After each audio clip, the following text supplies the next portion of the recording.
Hey, what's up? Lord Skunk here, lordskunk.com.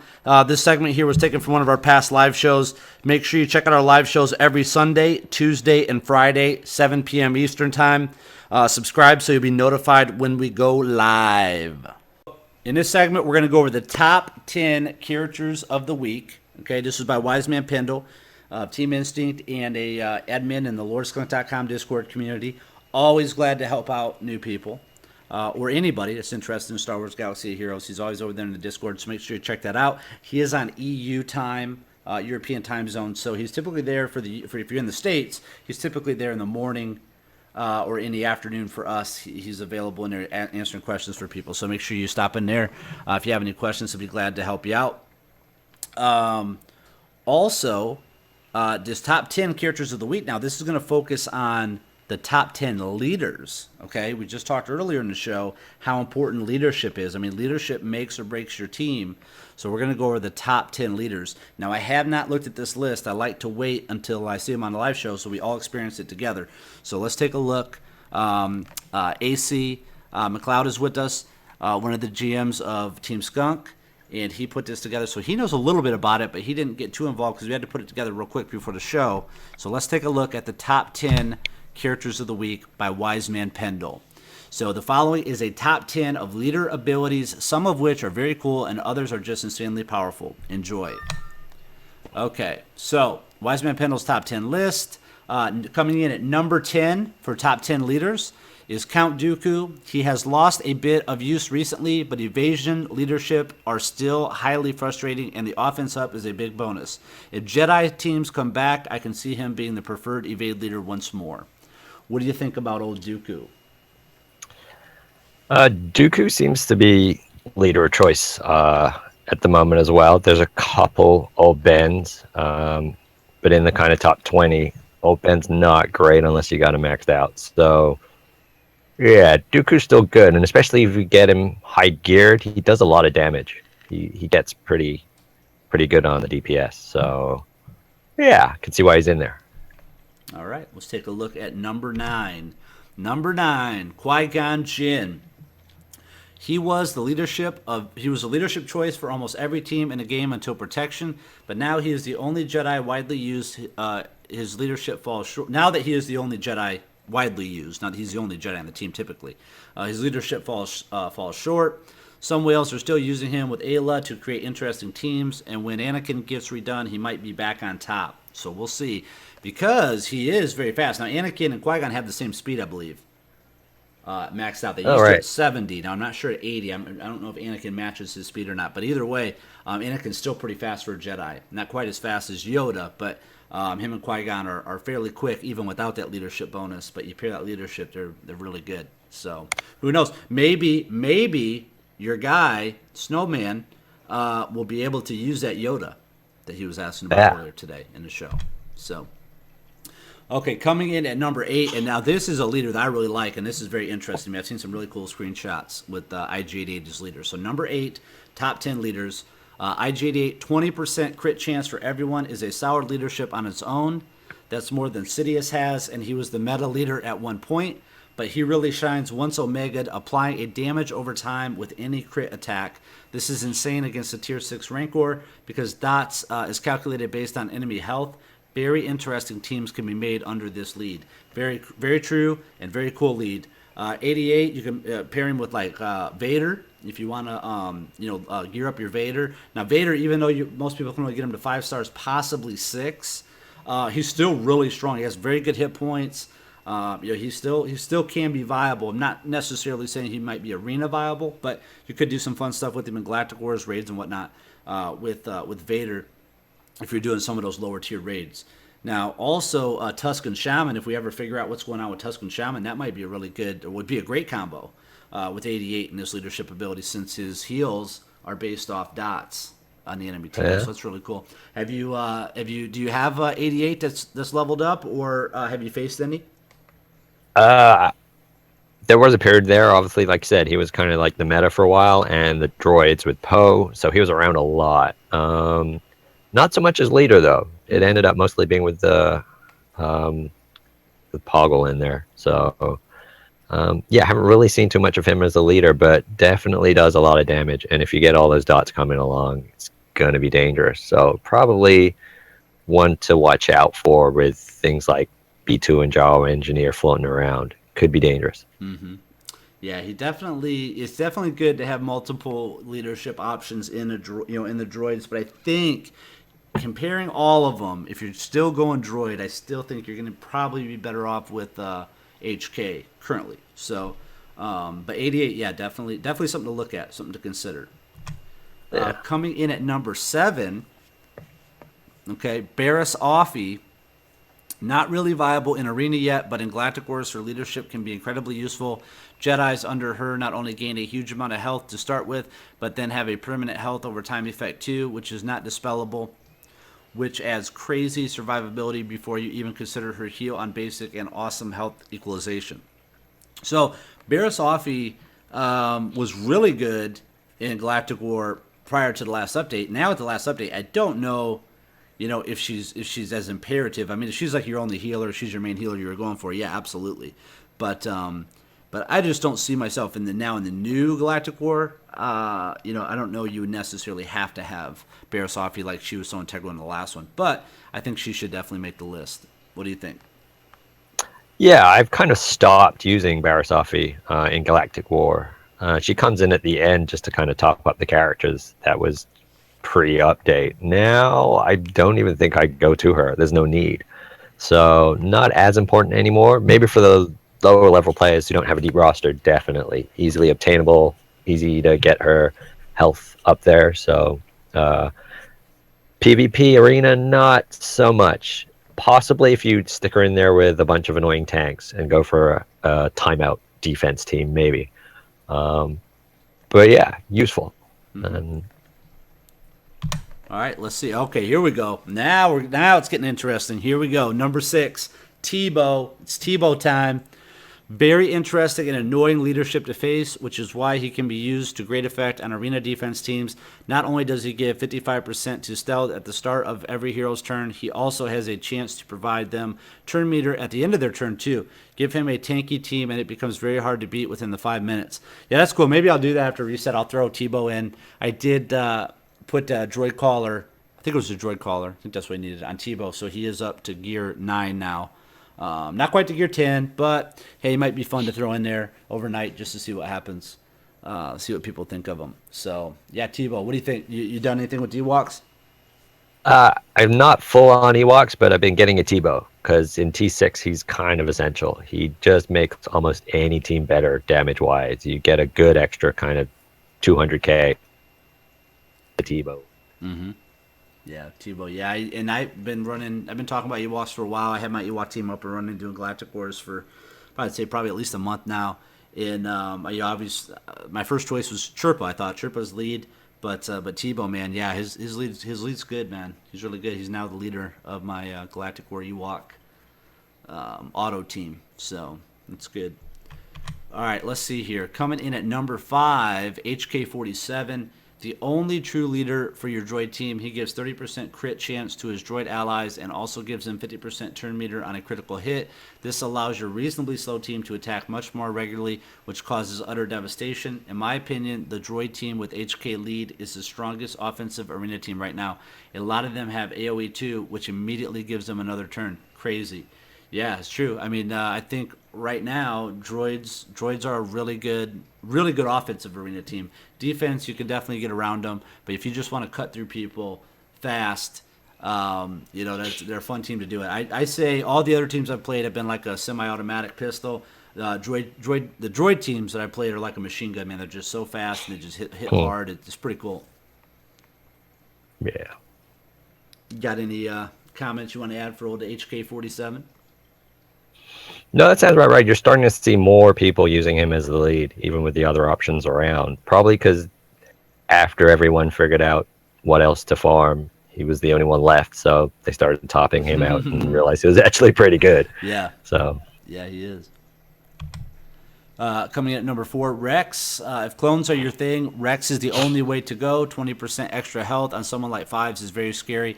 Add to that the 15% turn meter to the whole team if anyone is hit by a critical attack, and you are combining 2 of the most useful types of leaderships into one, and you know how good he is as a character from my previous list, so his leadership is just the icing on the cake.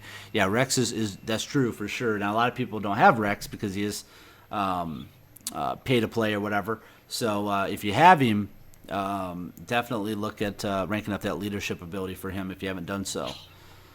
And if you haven't, then you better hope that someday he'll be coming to Galactic Wars shipments or Arena or Cantina. He's in or shipments. He is? He is. This is what I was saying. They keep saying Chromium only characters, but a lot of them haven't been for a while. Like Leia, she's been in shipments for a while, and so is Alia, Rex, Oh, you mean the regular shipments? Yeah, regular shipments. Yeah. They're in there. They're 320 for 4 shards. Yeah, I agree. I just think, though, I mean, if you're going to go that route, we did the math. There's actually done. Somebody did the math on that. Yeah. On who was it? Was that Matthew Cray? I think was it Matthew Cray or who did it? Rev? I can't remember. Yeah, Somebody did it. Somebody did it on loresclint.com. It did. Is it worth it to buy characters out of shipments? Meaning this. Flip back over that screen. Meaning this, is it worth it to buy these characters out of here? Well, there's Rex right there, so it's great. It's perfect timing, right? Right next to Mob Enforcer, right?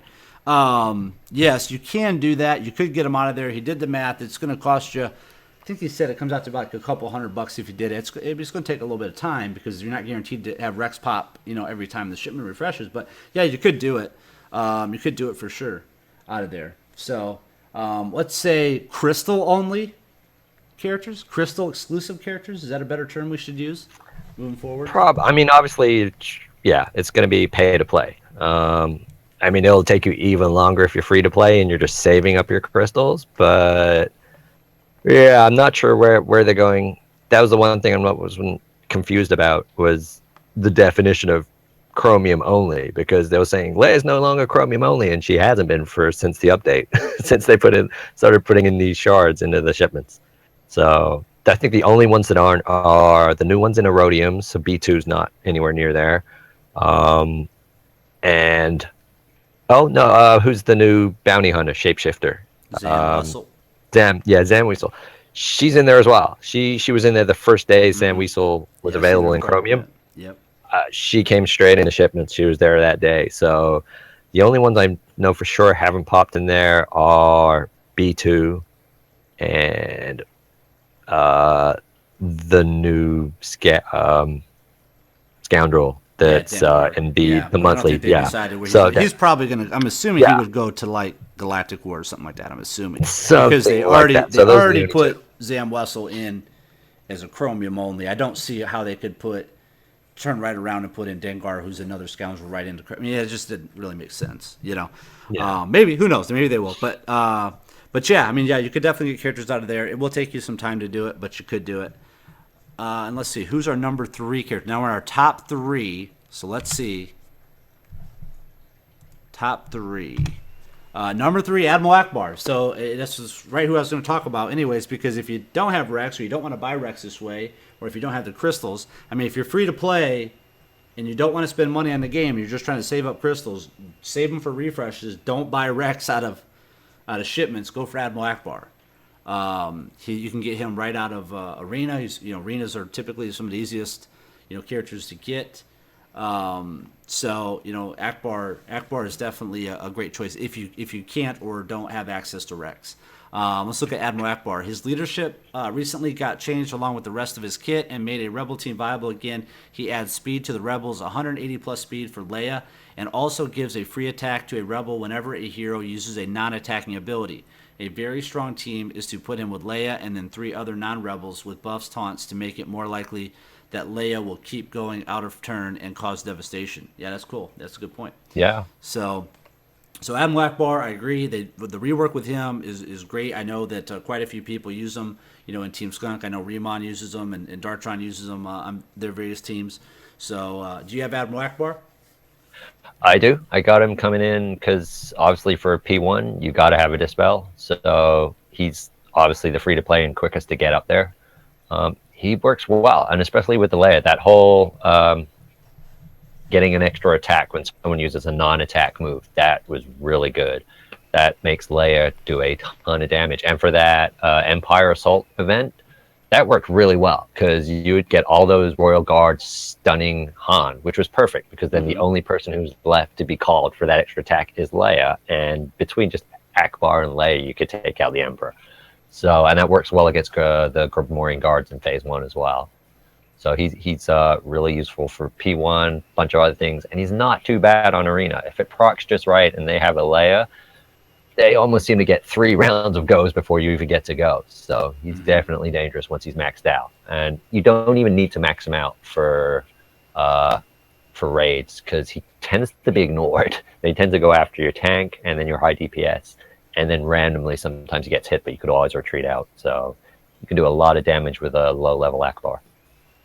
Cool. Yeah, I got my Ackbar. Finally got him to 7-star. And then gear is the next thing that I would be working on with him. So who knows? Maybe he'll do it. Now he's not as important to me in raids just because I do have Rex. But I think he would be good there, like you said. I mean, him and Leia. I already have Leia. And I've already been working on Han. So basically, Arena is your one-stop shop for Rebels. For Rebels and for a good P1 strategy if you're kind of lower down in the tiers in the raids. Mm-hmm. All right, let's see who's coming in at number 2. Captain Phasma. Okay, now I had some people saying in the chat I saw over there, better be Captain Phasma in the top 3. I better see some people said she better be number 1. Okay, she's number 2. Fair enough. Okay, well, it better be a really good number 1. I don't even want to think about who it could be. I just want to be surprised. So let's talk about Phasma. First order teams are still not really viable, but their leader is for sure, despite the fact that it only has a 20% chance to call an ally on an attacking move. It seems to trigger a few times per match, and when paired with the right team, it is very powerful. The free-to-play team I talked about a couple of weeks ago of Phasma lead, Geonosis and Soldier, Qui-Gon Jinn, Royal Guard, and Daka is a great example of this, and there is so much chance of the 2 stunners being called out of turn, and you can stun lock half the enemy team for a lot of the match. Yeah, absolutely. If you have Ayla, she's good in there with that. There's just so many good characters you could put in there. You could go, and plus Phasma has great hit points. So Phasma's pretty tanky in and of herself. So you can do some really cool combos. So Phasma is primarily who I've been using as my leader recently. So, okay, we got some people calling out who they're guessing, it could be. So let's take a look and see. There it is. ObiWan Kenobi, number 1 character. OG1 Kenobi. Yeah, of Wise Man Pendle's top 10 leaders. Okay, these are top 10 leaders. So Obi-Wan Kenobi, annoying as it is, you can't deny that the consistency of evades under his lead wins you matches on both offense and defense. He basically just messes up the other team for the whole match, making their attacks miss, then ability blocking them, and then repeating. Who needs to hit hard when you can act like a huge health Jedi roadblock? I love putting him with Royal Guard and Stormtrooper Han because the order is such that Royal Guard gives defense up, Stormtrooper Han taunts, and then Old Ben mind tricks, applying offense down and stopping people like Qui-Gon Jinn from dispelling the taunt. So effective, and the AI can't seem to mess it up either. Yeah, that's true. I mean, it's we fought that team, right? Didn't that team we just fought a few minutes ago? Near enough, yeah. That's basically my team. Yeah. So, yeah, Obi-Wan Kenobi, the new Dooku. Yeah. Funnily enough, the anti-Obi-Wan Kenobi not complete, but is Dooku. If Dooku gets off because he's faster and he stuns your Old Ben, then you get set back a little. You can still get it off in the next round, but he's a little slow. So, but yeah, you can't deny the evasion. Yeah, it's true. Yeah, and Old Pro is in the chat. It's funny because that was who we just fought. That's whose team we just fought a few minutes ago on the show. That's who they wanted to see his fight was fight that. Yeah. Okay, so yeah, he's running. Okay, he's not running the Stormtrooper Han, but he is running Phasma. Royal Guard, and then Old Ben lead. Yeah. So it's just annoying, if you can't get it to go. Yeah. If you can't get it to go. So. I mean, I got a droid collar to put on him, and it seems to have made him even stronger. I was having problems staying in the top 10, getting knocked down to the high teens for a couple of weeks using Phasma. maybe Han sometimes is lead. I was using old Ben, but he was just not holding well. But then I maxed him out a little more, came back around to him. And now basically old Ben, 2 taunt tanks, which is Han and RG, and then Phasma for all the kit, and Leia. And that seems to Pretty defense tanky team. keep. Yeah, it's pretty tanky. Yeah, team. it's like 3 tanks and, well, it's 4 tanks really if you count Phasma, and then you got your stealthing Leia.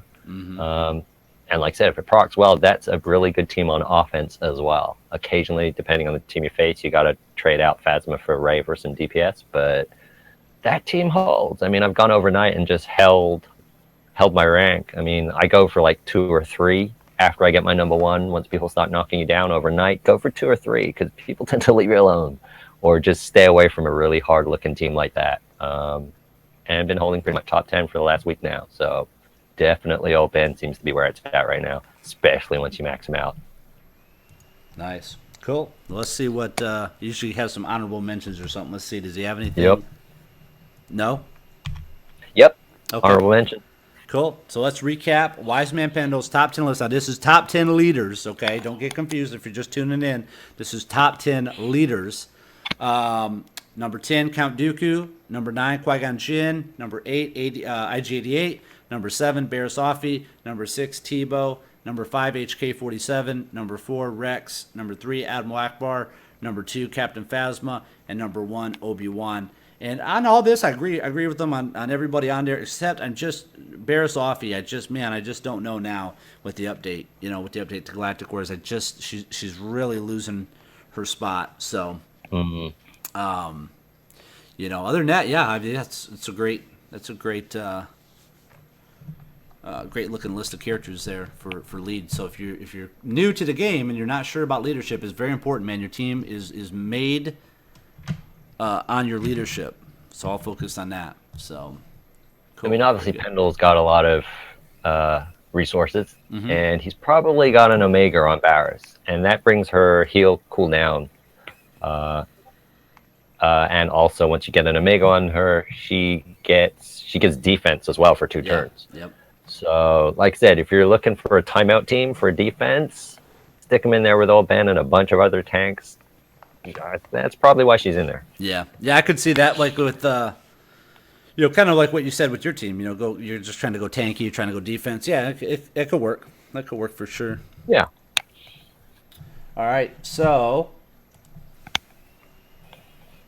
let's go over here and see his honorable mentions. Honorable mentions this week. Whilst evade leadership is ruling at the moment, most of the recently released characters have had anti-evade abilities, so the devs are clearly trying to steer the meta away from evade. I think it's only a matter of time before they introduce something or someone that changes the meta again. So yeah, we'll see. I mean, they've definitely been focusing on the evade. So many people have been complaining about evade that they said, okay, fine, you don't like it, here, go buy this character, and then and then you can get around it. So. That's good. That's interesting. We'll see what the future holds. Again, for me, I still like Phasma. I still think Phasma is going to do well. She's done well for quite a while now, and even if something happens with the evade, I think Phasma's still going to be able to do what she needs to do. Any last thoughts on the top 10? No, I mean, seems pretty solid. And yeah, like I said, Phasma's gonna hang in there. She's either a good sidekick to have right now with old Ben with the evasion. If that goes away, she's really useful as a leader herself. So it's definitely worth investing in Phasma. Yep, absolutely. So cool. Well, that was the top 10 list this week. And again, just a reminder, that was the top 10 leaders of the week. Thank you to Wise Man Pendle for putting the list together. Thank you to AC for putting together the beautiful graphics. Thanks for checking out the video. If you're interested in joining a guild, head over to teamskunk.com. We do have open positions in our various guilds.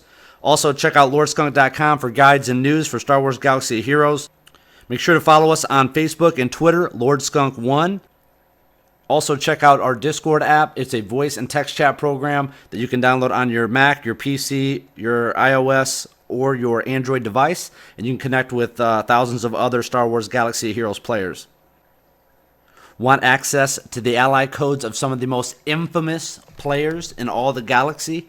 Head over to lordskunk.com, click on links, then click on promo, and follow the directions there. We draw winners every Friday during the live show.